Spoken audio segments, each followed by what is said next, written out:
Right. So what we're talking about here is long-term decision making, payback, NPV, and IRR. And we have worked through this in class, and we can see if you look here, the company policies to only accept projects that will pay back the initial investment within 3 years. This is offering a 3.7 year um, payback period. So we're like, no, we're not taking that. Reject this. We're just not taking that. That must be reject as more than 3 years. We don't want that. It has to be within 3 year period, as more than 3 years. Net present value, we did a number of those, and this was the discount. We were discounting at 12%, and it says that it's positive. The NPV is positive, so that means that the sum of the returns, the sum of the present value, the sum of the present value of the returns are greater than the initial investment. So we will accept because it is positive.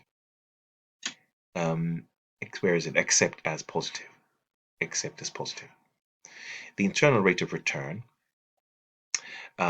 here is that the return on the project itself, really, if you like, the potential of the project must be greater than, if you like, our current projects, or probably if we were to go out there and borrow money. So it does make sense that the return you have on a project coming in must exceed, if you like, the cost, if you like, of borrowing, or the cost of other returns, other in-house standard projects.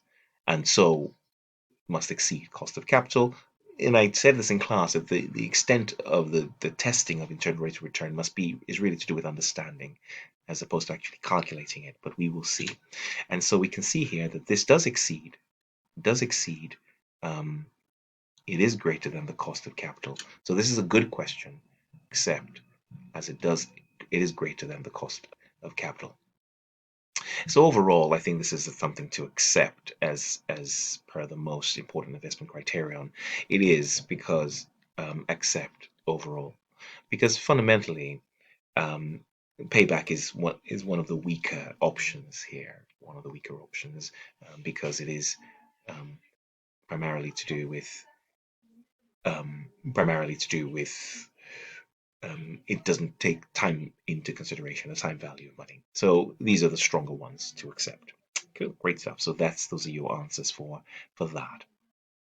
For that, let's move on to 97. Okay, 97. So the question tells us you have two investments. You can go into two investments. The first investment you want to go needs to be risk limited, and we discussed payback being a way of looking at something where someone who was risk averse, someone who was like, listen, I don't like risk. I want to avert risk as much as I can to minimize risk. Let's put it that way. And therefore, they want their money as soon as possible, which means they will take a payback approach, and therefore an option one approach, where they will be like, listen, we will get our money in 3 years' time. And then they have a second investment, so this will be option one. They have a second investment where they want the best return for their returns possible, and that really must be looking at the full extent of the investment, and therefore you would be looking at the one with the highest net present value, then the highest. So this is here we want the shortest payback, here we want the highest NPV, and this is option four. Option four. Option four. So let's look at part B. Payback uses profits from a project. No. Remember, in our class, I was very clear to highlight that we're really talking here about cash flows. It's all about cash flows. They have to be cash flows, right? Think cash flows. We're not thinking about um, profit. No, it's very much about cash flows. So this is false. It uses cash flows. Now, I've talked a lot about the IRR being the actual return on that project, right? So currently, imagine your business, you're currently doing 15%. Someone brings to you a project and says, this is a project. You want to know what the return on the project itself is, apart from your business. That's what I'm talking about here. That's what we mean by IRR. So if it was 20%, you're like, yeah, that's great. It adds value to us. If it's 12%, you're like, no, it'll bring us down. So if IRR is less than what you're currently doing, or what you would probably have to borrow money for then it should not be undertaken but rejected, because it's less than what you are currently doing. This is what you are currently doing in your business, right? Your own current rate of return, your own current cost of borrowing, whatever, however you want to look at it. So no, you will not accept such a project. If you remember what we did in class in trying to find out what this IRR, internal rate of return, was, we had to use discounted cash flow. We were looking at things in their present value. And projects with a negative NPV should be rejected. Yes, we only follow. So because what this is really saying is that the returns, the present value of the returns, is less than the initial investment. So the initial investment is greater than the present value of the return. So we can't take the project. It's not positive. Great, and that's part B. Let's look at question C. I suspect when we do question C, this will be similar to a number of the other questions we do. This will look like a lot of the other questions we do, so that's good. Let's do question 98. Okay, cart cycle. And so I said that this is your classic question that you will see in your exam. This layout, right? This layout. Let me just so let's just work through it. If you just follow it steadily, you'll be fine. So what do we have here? We have the I will use a black pen for the outgoings. So the argument is if you pay out 1,620, you have the potential to receive net revenue or net income of the difference, of course. So 756 minus 216, and just we'll find the differences, and then we need to find their present values, right? So the capital expenditure is 1620. And in today's amount, right now, that is 1620. I'll just change my pen color. What I'm now telling you is that we can compare this. Here we have 7. You're literally filling in boxes, 216. And your net cash flow, of course, is the difference. So you have 6 minus 6 is 0, 5 minus 1 is 4, 7 minus 2 is 5. And then you have here 1008. 1008 minus 270 is 1008 minus 270, and you have a net cash flows of 738. And then here you have sales income of 1440 and operating costs of 342. So 1440 minus 342, you have net cash flows of 1098. So we can find the present value of these, can't we, by multiplying them by these present value factor. We're told it's 15%. So you can see here, all I have to do literally is multiply that by 0.8696, 8696, and I have the present value here, and that is 469.58. Here I multiply the 738 times the 738 times the 0.7561, and I have 558, and here I have 1098 times 0.6575, and here I have 721.94. Right, so what do? Well, we add all these in red and compare with this outflow. So we have 469.58 plus 558 plus 721.94, and you have a total of 1749.52 compared with this outflow here. So this is positive. We have a positive, don't we, net return, so to speak, 1620. That is of 129. I'll run it up to 130. That's fine. So the net present value is positive. That's the point. The reds and the black. That's the first thing. Then again, like I said with this question, there's a tendency to also sort of say, listen, if we had been doing this via payback, what would the case be? Well, payback doesn't consider the time flow of money. It just asks you to just compare this with just the net cash flows, right? Sort of the argument here. So let's just do that. So I'm asking you, you have an outflow. Oops, sorry. You have an outflow of 1620, and then you have inflows. You have inflows of 540 then 738. So our question really is, how soon are we going to get to 1620? Let's see how far we've come so far. So by the end of year 2, we have, I'm only focusing on the net cash flows, by the way, not discounted. That's really important. Payback does not discount cash flows. So 540 plus 738 is 1278. So far I've covered 1278. So I'm 2 years, definitely. I just need to know how many months. So the question here is, what's outstanding? 1278. Take this away from the 1620, and you have 342.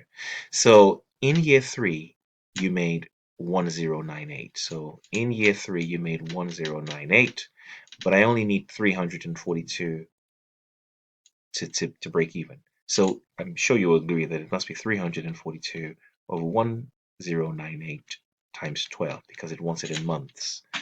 So 342 divided by 1098 times 12 is 3.73. So I can round that up to 4. So that's 2 years and 4 months. 2 years and 4 months, you should get your funding. It truly represents, it's exactly the same thing. There is no difference.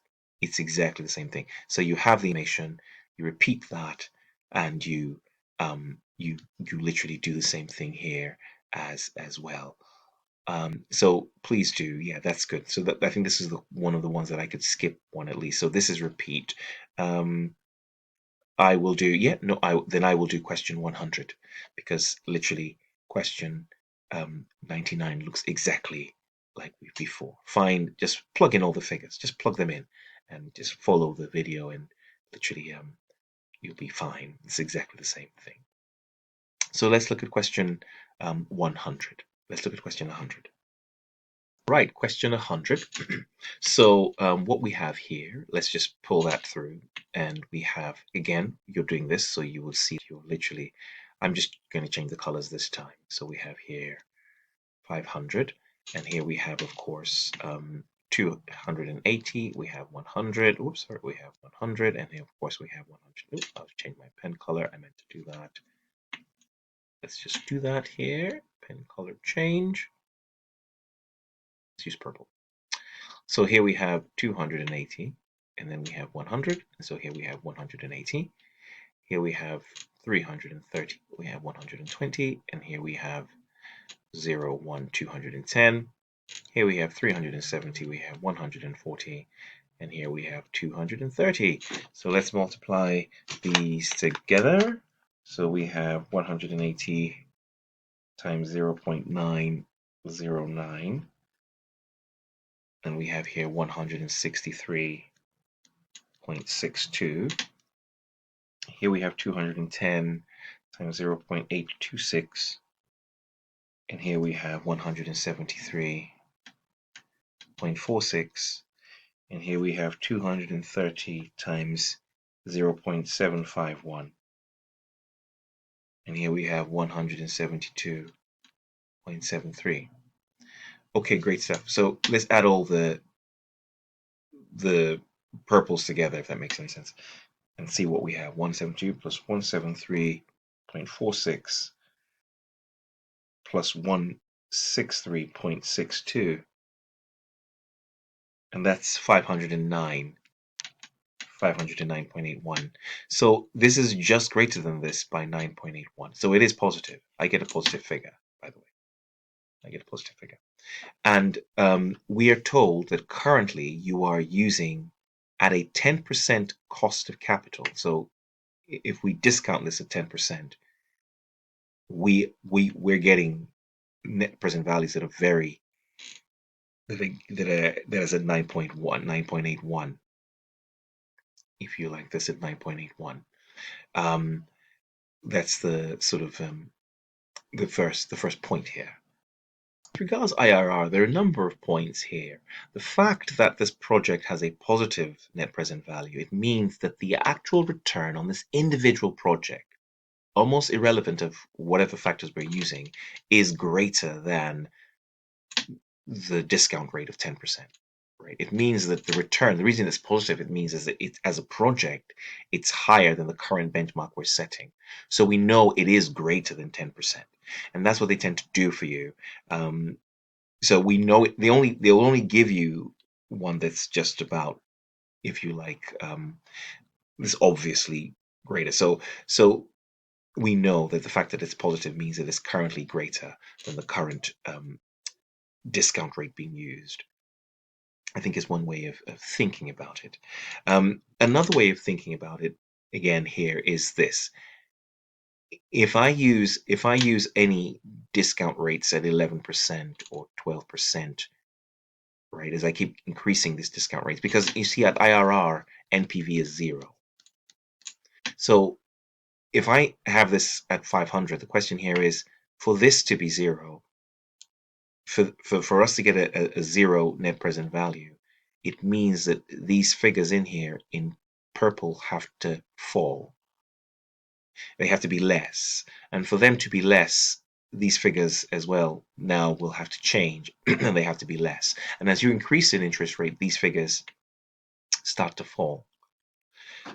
So as you can imagine, if this goes to 0.7, this goes to 0.8, and this goes to 0.9, this will be less. And if this is less, at some point, the purple figures will just match the red figure when you add them, when you compare them. And that's what IRR is trying to find. It's so if you can capture those ideas, you should be able to see where I'm going. There is a formula, but you can see you don't need the formula. It's more about trying to understand what IRR is saying. A positive NPV means that the project on its own has a higher return than what you're currently benchmarking it at, which is why it's giving you a positive NPV, right? So that's the first thing. Payback again is to ignore, let's just get those figures out there. Net cash flows 180. That's a standard situation. 180, 210, and 230. 180, 210, and 230. And you have an outflow. You have an outflow of 500. And we're literally asking those questions again. Well, after the first 2 years, I know the first 2 years definitely I will see something. So what do I have? 0, 9, 4. So I'm 2 years into the project. I only need 10. And in the third year, you have 230. It's in months. So I need only 10 out of that 230, right? So it's 10 over 230 times 12 months, right? And that's what I'm talking about. So 10 divided by 230 times 12 months, which is, if you round it up, it's just about a month. It's just about a month.